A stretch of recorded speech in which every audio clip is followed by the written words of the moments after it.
देश के सभी नागरिकों को और किसान साथियों को भाई विकल्प प्रचार की राम राम। जब से हम देख रहे हैं कि लॉकडाउन लग गया है, चाहे वो केंद्र की सरकार हो चाहे वो हरियाणा की सरकार हो, देश के आम नागरिकों से, किसानों से, बच्चों से रिलीफ फंड में पैसे की मांग कर रही है। और हरियाणा सरकार में तो अजीब हालात हैं कि किसानों से 5 किलो दाने और पढ़ने वाले बच्चों से 5 रुपए मांगने तक की शुरुआत कर दी गई है।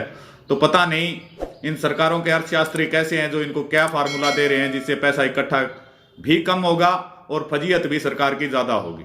यदि मैं हरियाणा सरकार के फार्मूले की बात करूं, यदि किसान कुंटल के ले रहा 5 किलो दाने दे भी दिया ना, मान लिया इनकी बात मान लिया, तो लगभग पूरे हरियाणा से 905 करोड़ रुपए किसानों के जरिए इकट्ठा होंगे। दूसरा, जो परसों मुख्यमंत्री महोदय ने कहा कि हरियाणा के जितने भी विद्यार्थी है वो 5 रुपए के हिसाब से कोरोना रिलीफ फंड में दें, तो यदि हरियाणा में कुल मिला के 50 लाख विद्यार्थी हैं, 50 लाख विद्यार्थी 5 रुपये दे भी देंगे तो ये रकम आपकी 2.5 करोड़ रुपए बनेगी। यानी कुल मिला के 907 करोड़ रुपए आपके पास इकट्ठे होंगे और आपकी फजीयत पूरे हरियाणा में हो चुकी है। इसी प्रकार केंद्र सरकार द्वारा जो आम नागरिकों से पैसा मांगा जा रहा है कोरोना रिलीफ के नाम पर, जो मजदूर दुखी है, जो किसान इन हालातों से लड़ने में दुखी है, उसको सहायता पहुंचाने की बजाय उससे पैसे मांगे जा रहे हैं, तो वो अत्यंत दुखी है। ये अर्थशास्त्रियों का पता नहीं कौन सा फार्मूला इन्हें निकाल रखा है। मैं बहुत बड़ा अर्थशास्त्री तो नहीं हूं, लेकिन सरकार को एक ऐसा फार्मूला दे सकता हूं जिससे केंद्र सरकार को सिर्फ 9,000 लोगों को तंग करने से लगभग 8 लाख से 9 लाख करोड़ रुपया इकट्ठा हो जाएगा और वो जितनी मर्जी किसान, मजदूर और देश के आम नागरिक की इस इमरजेंसी में हेल्प कर सकती है। तो सबसे पहले मैं अपने हिसाब की शुरुआत करूंगा कि हमारे देश में जनप्रतिनिधियों की यदि बात करें तो हमारे देश में 545 तो लोकसभा सांसद हैं, 245 राज्यसभा सांसद है और 4910 हमारे पास विधायक हैं पूरे भारत की यदि हम बात करें, और इन सभी को यदि जोड़ लिया जाए तो यह रकम 4910 बना है। ये वो लोग हैं जो चुनावों के अंदर करोड़ों रुपया खर्च करते हैं, जो अपनी निष्ठा बदलने के लिए लाखों करोड़ों रुपए में 35 लाख करोड़ रुपए में ये लोग बिक जाते हैं। तो इनके पास धन धनाढ़ की कोई कमी नहीं है। तो सरकार को तुरंत एक, अगर भारत सरकार देखिए 370 का कानून यदि एक जुबान से हटा सकती है तो इमरजेंसी के अंदर कोई भी नया नियम बना सकती है।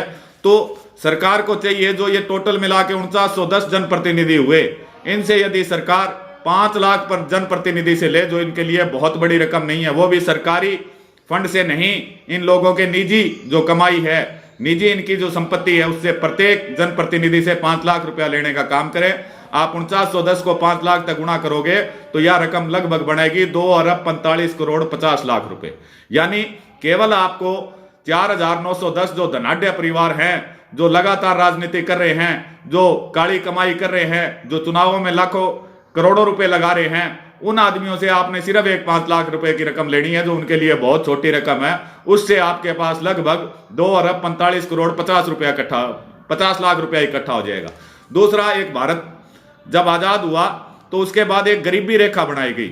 मैं उस गरीबी रेखा के विरोध में हूं। भारत में गरीबी रेखा की जगह बनाई जानी चाहिए थी अमीरी रेखा।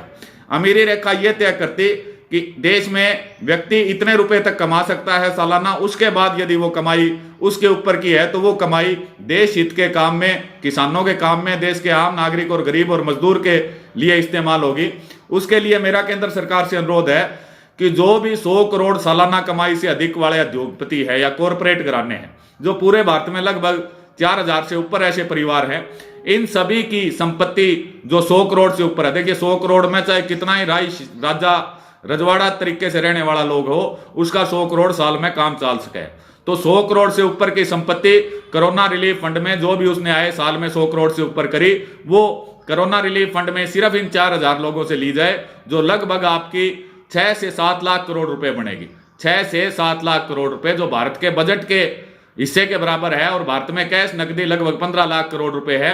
तो आपके केवल 7 लाख करोड़ इन 4,000 कॉरपोरेट घरानों को, और जो मैंने आपको बताया कि 4910 जो जनप्रतिनिधि है उनसे 5 लाख रुपए प्रति जनप्रतिनिधि लें, तो ये रकम आपकी लगभग 8 लाख करोड़ हो जाएगी, जिससे ना केवल आप कोरोना की लड़ाई लड़ सकते हैं, बल्कि जो मजदूर पैदल चल रहे हैं, रोटी के अभाव में चल रहे हैं, जो किसानों को दिक्कतें आ रही है, फल उत्पादक, फूल उत्पादक किसान अधिकतर बिल्कुल खत्म हो चुके हैं इस कोरोना की महामारी में, उन्हें आप एक बहुत बड़ा राहत पैकेज भी दे सकते हैं।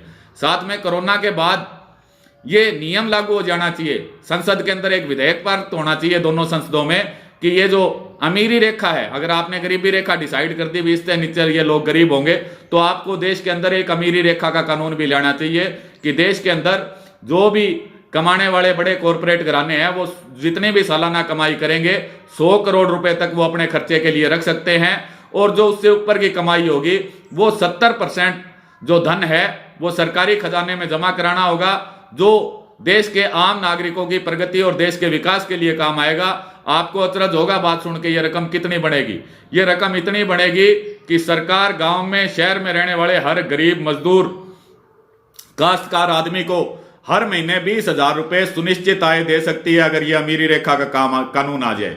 और दूसरी तरफ आप ये देखें कि कॉरपोरेट घराने आज कोई 500 करोड़ दान कर रहा है, कोई 700 करोड़ दान कर रहा है, लेकिन उसके बदले में वो लाखों करोड़ रुपए के राहत पैकेज की मांग कर रहे हैं, और वो राहत पैकेज हमारे गरीबों के खून से चूस के जो कोरोना फंड में इकट्ठा होगा वो राहत पैकेज सरकार इन बड़े व्यापारियों कॉरपोरेट घरानों को देंगे। तो सरकार को ये नीति बदलनी चाहिए। बिल्कुल इमरजेंसी काल है, इमरजेंसी के अंदर सरकार कोई भी कानून बना सकती है। तो सरकार एक ही अमीरी रेखा का कानून लेके आए जिससे कि देश में कॉरपोरेट घरानों को सिर्फ सालाना की एक निश्चित आय उनको अपने ऊपर खर्च करने की इजाजत हो, उससे ऊपर की जितनी भी इनकम है वो सरकार भारत के विकास के लिए, गरीब मजदूर किसान के विकास के लिए खर्च करे, जिससे भारत एक सचमुच विकास की तरफ दौड़ेगा। क्योंकि यदि अमीरी रेखा का कानून पास हो जाता है तो साल में सरकारी फंड के अंदर लगभग 8 लाख करोड़ रुपए आएंगे। 8 लाख करोड़ रुपए से आप भारत के प्रति व्यक्ति को 20,000 रुपए सुनिश्चित आय कर सकते हैं, चाहे वो खेती करने वाला है, चाहे वो मजदूरी करने वाला है, चाहे वो गरीबी रेखा से नीचे रहने वाला आदमी है। तो अगर आप सारे मेरे इस बात से सहमत हैं तो इस वीडियो को अधिक से अधिक शेयर करेंगे। और ये चैनल जो है डियर किसान चैनल है, ये केवल किसानों की बात, गरीबों की, मजदूरों की बात उठाने के लिए इस चैनल को बनाया गया है। तो आप अधिक से अधिक इस वीडियो को शेयर करें, इस चैनल को सब्सक्राइब करें। साथ में मेरा मोबाइल नंबर 80 531 02100। पूरे भारत में किसानों को किसी भी प्रकार की कोई समस्या है तो आप मेरे इस नंबर पर संपर्क कर सकते हैं। सभी साथी हमारे साथ जुड़े, सभी साथी अधिक से अधिक इस वीडियो को शेयर करेंगे। आपका अपना भाई विकल्प आचार। धन्यवाद।